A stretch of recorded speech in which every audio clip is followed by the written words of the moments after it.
प्रिय दर्शकों, आप सभी का स्वागत है हमारे इस चैनल पर। दर्शकों, एक एस्ट्रोलॉजर होने के नाते जब हम ग्रहों का विश्लेषण करते हैं तो कुछ चीजें हमारे सामने ऐसी आती हैं जो थोड़ी सी लीक से अलग हट करके होती है और उसका एनालिसिस करने के लिए हमें वर्तमान की परिस्थितियों को बहुत बारीकी से समझना पड़ता है ताकि हम आने वाले भविष्य में उसका क्या प्रभाव हम पर पड़ेगा उसका एक सटीक आकलन कर पाए। ऐसे में दर्शकों, वर्तमान में जिस तरह की परिस्थितियां चल रही हैं वो अपने आप में कुछ नया खेल तो अवश्य खेल रही है। ऐसे में कुछ देश ऐसे हैं जिनकी भूमिका पर संदेह अवश्य होता है और मैंने आपको अपने एक वीडियो में कहा भी है कि इस बार जो युद्ध होगा उसमें दो देश सबसे ज्यादा नुकसान में रहेंगे, पहला चीन और दूसरा अमेरिका।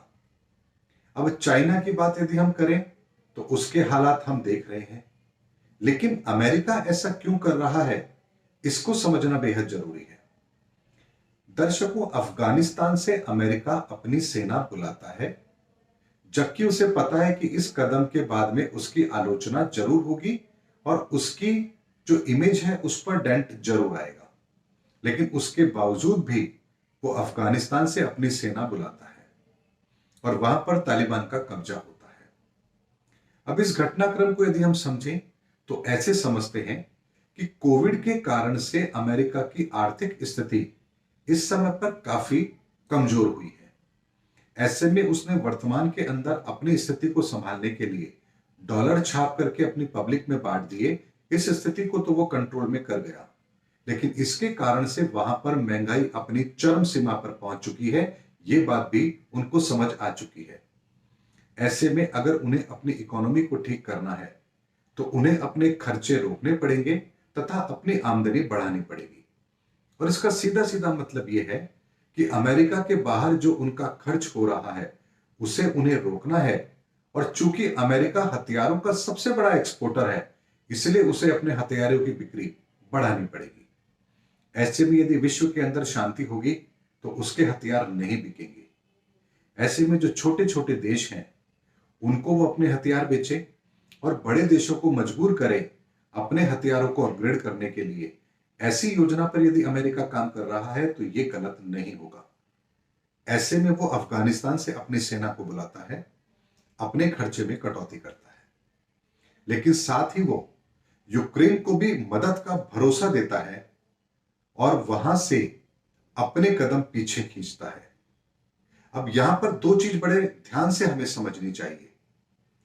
रशिया जो कि यूक्रेन से इस समय लड़ रहा है, अमेरिका रशिया को कमजोर करना चाहता है, लेकिन हथियार के बल पर वो ऐसा नहीं कर सकता। ऐसे में यदि रशिया को किसी तरह से वो आर्थिक चोट पहुंचा पाए तो ये अमेरिका के लिए उसके हित में होगा। और यदि यूरोप के अंदर या रशिया में या एशिया में किसी भी तरह से अशांति होती है तो उसके हथियारों की बिक्री होगी, इससे उसको फायदा होगा।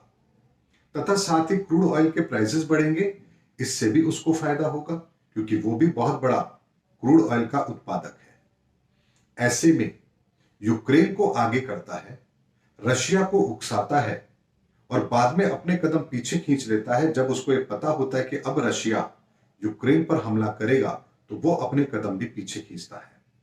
यानी आर्थिक तौर पर रशिया को बर्बाद करने के लिए उसने एक ऐसी चाल चली है कि जिसमें उसका कुछ बिगड़ा भी नहीं है और रशिया उसके झांसे में आ भी चुका है। ऐसे में यह हमला रशिया का जितने दिन चलेगा उतना ही उसे आर्थिक नुकसान भी आवश्यक होगा, लेकिन साथ ही यूक्रेन को भी इसकी बहुत बड़ी कीमत चुकानी पड़ी है। इस हमले की स्थिति को खत्म होने के बाद में यूक्रेन के पास क्या बचेगा, इस बात पर भी जरा यदि हम गौर करें तो पता लगेगा कि यहां उसने अपना स्वाभिमान तो बचा लिया, लेकिन जनता के सामने भुखमरी जैसी हालात अवश्य बनेंगे। अब यदि वो हमले से बचता है तो अमेरिका का गुलाम बनेगा और यदि हमले से नहीं बचता है तो रशिया का गुलाम बनेगा। यानी दोनों सूरत में यूक्रेन की स्थिति ऐसी हो गई है कि इधर कुआं और इधर खाई। लेकिन इस एक तीर से दो निशाने अमेरिका ने जरूर साधे हैं। एक तरफ उसने यूक्रेन को अपने कब्जे में लेने का प्रयास किया है, और वो भी बिना हथियारों के इस्तेमाल के। और दूसरी तरफ उसने रशिया को घुटनों के बल बिठाने का काम किया है, क्योंकि उसकी आर्थिक स्थिति को बहुत बड़ी चोट इस हमले से अवश्य पहुंची है।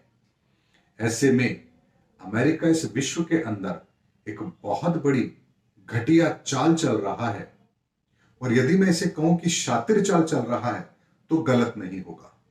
ऐसे में एक तीर से कई निशाने वो साध रहा है, और अपनी आर्थिक स्थिति को ठीक करने के लिए, अपने हथियारों की बिक्री को बढ़ाने के लिए वो इस तरह के प्रयोजन कर रहा है, ताकि कोविड के कारण से जो आर्थिक हालात उसके बिगड़े हैं उनको वो ठीक कर पाए। दर्शकों, ग्रहों की परिस्थिति जो बन रही है, जो इस तरफ इशारा भी करती है कि कुछ बड़ा ऐसा होने जा रहा है जो आने वाले समय के अंदर कुछ अनिष्टकारक परिणाम हमें अवश्य देगा। ऐसे में यदि हम इस स्थिति को बहुत सामान्य स्थिति समझते हैं तो यह हमारी गलती होगी। और यदि हम इसका एक डिटेल एनालिसिस करते हैं, अमेरिका को लेते हैं, रशिया को लेते हैं, भारत को लेते हैं, चाइना को लेते हैं, पाकिस्तान को लेते हैं, यूरोप को लेते हैं, उनकी राशियों का तालमेल आपस में बिठाकर देखते हैं, तो यहां पर लोमड़ी की तरह घटिया चाल या चालाकी करने की गलती, या यूं कह सकते हैं कोशिश अमेरिका करे, इसमें वो सबसे आगे नजर आता है। और दूसरे नंबर पर चाइना है। इन दोनों की चालों के चक्कर में पूरा विश्व फंस चुका है, और ये दोनों मिलकर के अपने आप को महाशक्ति बनाने के लिए पूरे संसार को युद्ध की ओर धकेल रहे हैं। ये इतना घृणित कार्य इस समय पर ये लोग कर रहे हैं, और आने वाले समय के अंदर आप ये स्पष्ट होते हुए भी अवश्य देखेंगे। मैंने समय रहते आप लोगों को हमेशा ग्रहों के आकलन के आधार पर भावी नीति दुनिया की क्या होगी, किस देश की क्या होगी, किस व्यक्ति की क्या होगी, किस सरकार की क्या होगी, ग्रह हमें क्या इशारा कर रहे हैं, उसका एक आकलन मैंने हमेशा समय रहते आपको दिया है। और आने वाले समय में आप अमेरिका की ये चाल भी लोगों के सामने आते हुए अवश्य देखेंगे।